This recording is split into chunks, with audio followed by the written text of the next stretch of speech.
The last work of the legislative session was completed this week. I talked to eCapitol News Director Sean Ashley about the resolution of some key issues at the Capitol.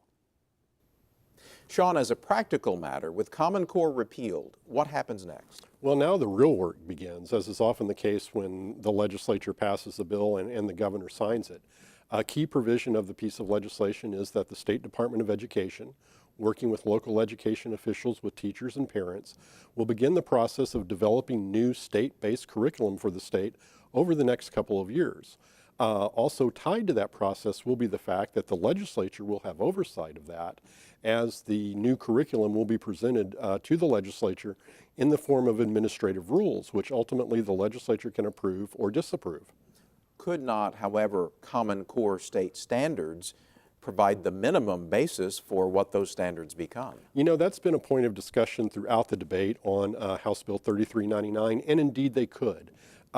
Everyone has said that those involved in the process of writing the new curriculum will look for the best possible curriculum that they can find, what best serves the students of the state of Oklahoma and helps them prepare for the future. So they could indeed involve Common Core. Another element of this as well is that all elements of education in the state of Oklahoma will be involved in this process. You'll have the State Department of Education working with the Department of Career Tech, as well as the State Regents for Higher Education and the Oklahoma Department of Commerce involved in this process of making sure that these standards are high enough and meet the needs of the state of Oklahoma and its students. The governor has signed a bill that changes one of the state's pension systems. That's correct. The Oklahoma Public Employees Retirement System, the major retirement system for most state employees, will become a defined contribution plan in 2016. What that means is it'll be much like a 401k system, where an employee will put money into the plan that will be matched or exceeded in match by the state of Oklahoma. And it will be up to the employee to choose among a variety of investment vehicles in order to see that money grow for their retirement. They can pull that money out, including all of the state or all of the state money, or if they've only been with the state for a limited amount of time, a portion of that money, rather than leaving the state money in the system as they do under the defined benefit system that exists today. OPRS was the most financially viable of the state's pension systems. Why change it?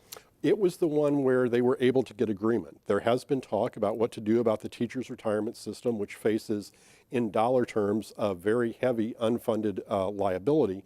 But teachers oppose the idea of moving to a defined contribution system for future employees in teaching in the state of Oklahoma. More than likely, that will be an issue discussed again during the next legislative session. Some state employees in certain areas will be getting a pay raise. That looks to be the case. Approximately 12,000, according to legislative officials, should receive a pay raise beginning around July 1st of this year. Those individuals were listed by job title in Senate Bill 2131. The state also adopted a number of other related pay measures during this legislative session.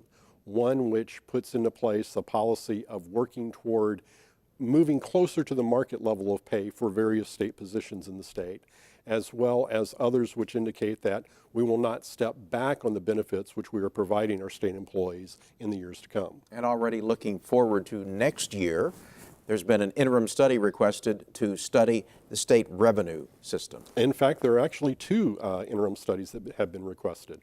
Representative Leslie Osborne has requested a study looking at the way we allocate the money when it comes into the state, the issue of taking money off the top, which was discussed during the education funding proposal earlier this year.